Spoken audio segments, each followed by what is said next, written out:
let's make these incredible cranberry orange scones. They're one of my favorite recipes that I've had on my website for years, and I've got the easy method to make them today. Hey, I'm Laura, and on this channel, I share my family's favorite recipes, school lunch ideas, and simple how-to videos. If that's your jam, hit that red subscribe button so you and I can cook together twice a week. If you've never made scones before, don't worry, I'm gonna walk you through the process in this short video and give you all my tips. The first thing I'm gonna do is measure my flour right into this working bowl. I'm also gonna add my sugar. Now this recipe needs both baking soda and baking powder, and what's great is that you don't need any special pans or anything. If you have a scone pan, I'll show you how to use that, but if not, super easy. Of course, a little bit of salt too. Now I'm just gonna take a whisk and mix all the dry ingredients. So the baking powder and baking soda are distributed throughout and all your scones come out great. Here I have a stick of butter. It needs to be nice and cold from the fridge, and I'm going to cube it and add it into my dry ingredients bowl. And with your hands, you can break up the butter until the butter itself is sand-like. Now, of course, you could use a food processor to do this, but me personally, this is so quick and easy. I'd like to do one bowl wonders here. The less cleanup, the better.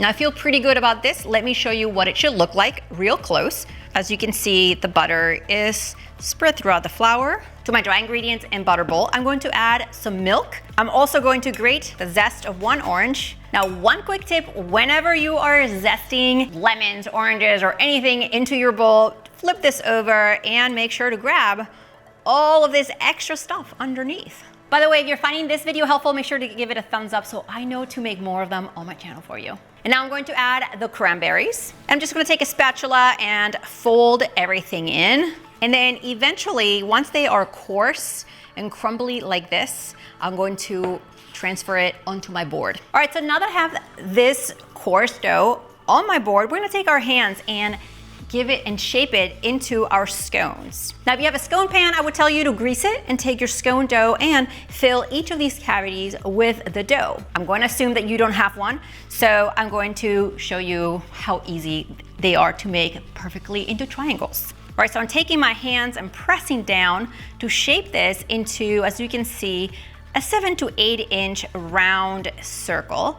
The best part about this is that if you forget to put the parchment paper on your board, you can start over. This is so you can just transfer it easier. So once again, take your dough, press it down into a circle. And I'm gonna take my knife and slice it into triangles. The easiest way is to go in half. You pretend it's kind of like pizza, and then thirds in this way. And then you take these and you're gonna separate them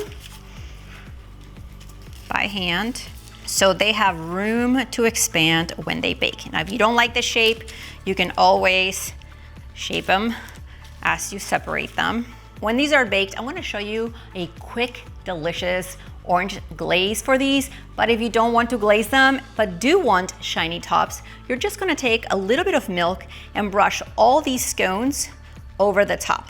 Now I'm just taking these and sliding them over into a baking sheet, and I'm gonna bake them in the preheated oven for about 12 to 15 minutes until those tops are nice and golden, they've expanded, and they're good to go. Guys, check these out. They're golden on the top and they're crumbly in the inside. But first, let's make a quick glaze with some powdered sugar, some milk, and more orange zest. So in this small dish, I have some powdered sugar, and I'm gonna zest a little bit more of that orange into the powdered sugar for extra orange flavor.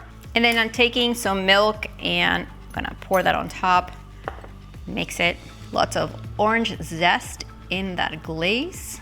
Now you want to wait until these have come down to room temperature, so when you glaze them, the glaze doesn't melt right off and sits right on top. So I'm just gonna take that glaze and with a spoon, drizzle it right on top of my scones. Super easy. Oh, look at them. They're perfectly crumbly, that scone texture that we love. So good. Oh, I need some coffee. These are my absolute favorite. Grab the recipe below this video, and with that, see you guys next time.